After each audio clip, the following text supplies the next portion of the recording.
AP హోంమంత్రి Vangalapudi Anitha Rajahmundry central జైలును సందర్శించారు. జైలులో ఖైదీల సౌకర్యాలు పరిశీలించారు.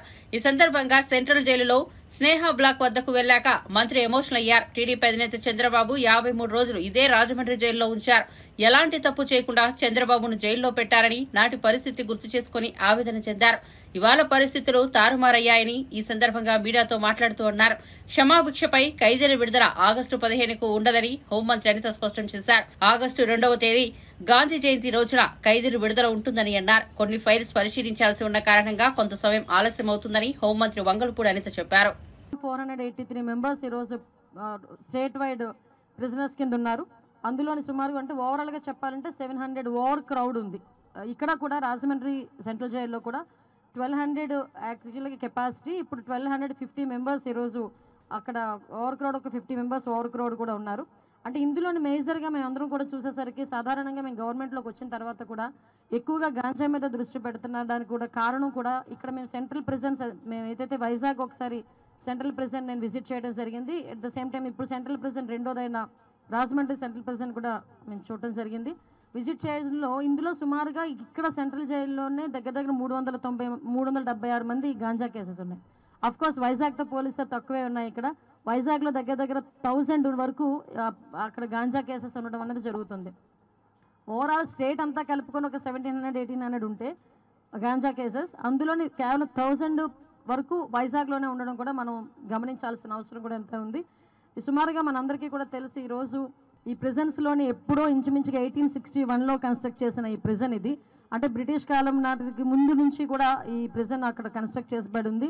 అప్పటి నుంచి ఇప్పటి వరకు కూడా ఏదో మెయింటెనెన్స్ అవుతుంది, ఓవరాల్గా అక్కడెక్కడ ఇబ్బంది లేకుండా జరుగుతుంది. ఇందాకే మేము విజిట్ చేయడానికి వెళ్ళినప్పుడు మన సూపరింటెండెంట్ గారు వీళ్ళందరూ కూడా అక్కడ ఒక గోడ కూడా ఇబ్బందికరమైన పరిస్థితిలో ఉంది, కూలిపోవడానికి రెడీగా ఉంది.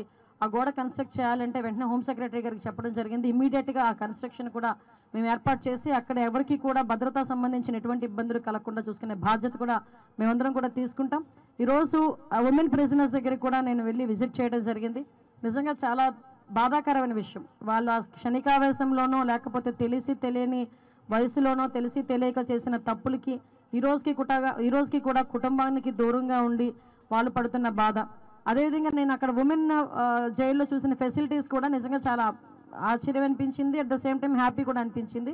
అక్కడ కూడా వాళ్ళకి చిన్నపిల్లలు 6 ఇయర్స్ లోపు వరకు ఉన్న వాళ్ళు తల్లితో ఉండడానికి, అదేవిధంగా లోపల వాళ్ళకి అన్ని కేర్ టేక్ అనమాట, సెర్లెక్ దగ్గర నుంచి మిల్క్ దగ్గర నుంచి ప్రతి ఒక్కటి కూడా జైల్ డిపార్ట్మెంట్ నుంచి వాళ్ళకి సపోర్ట్ చేయటం, ఇవన్నీ కూడా చూశాను. వాళ్ళతో కాసేపు ఇంటరాక్ట్ అయ్యాము, వాళ్ళకి ధైర్యం చెప్పొచ్చాం. ఎందుకంటే ఎక్కడికైనా వెళ్ళినా మనకి సమస్యకి పరిష్కారం ఉంటుంది, కానీ ఈ జైల్లో ఏంటంటే కంపల్సరీగా వాళ్ళు పశ్చాత్తాపడడం, అట్ ద సేమ్ టైం మంచి నడవడిక కలిగి ఉండటమే వాళ్ళకి ఇచ్చే ఒక సోర్స్ వాళ్ళకి.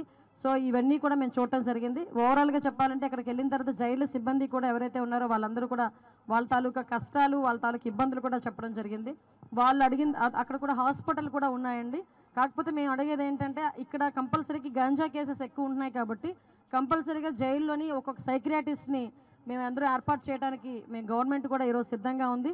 ముందు ఇమీడియట్గా ఒక 4-5 సైక్రియాటిస్ట్ని ఇమీడియట్గా పెద్ద జైల్స్లోని కొంచెం పంపించడం, ముఖ్యంగా సెంట్రల్ ప్రిజన్స్లోని కూడా సైక్రియాటిస్ట్ని ఏర్పాటు చేయడం.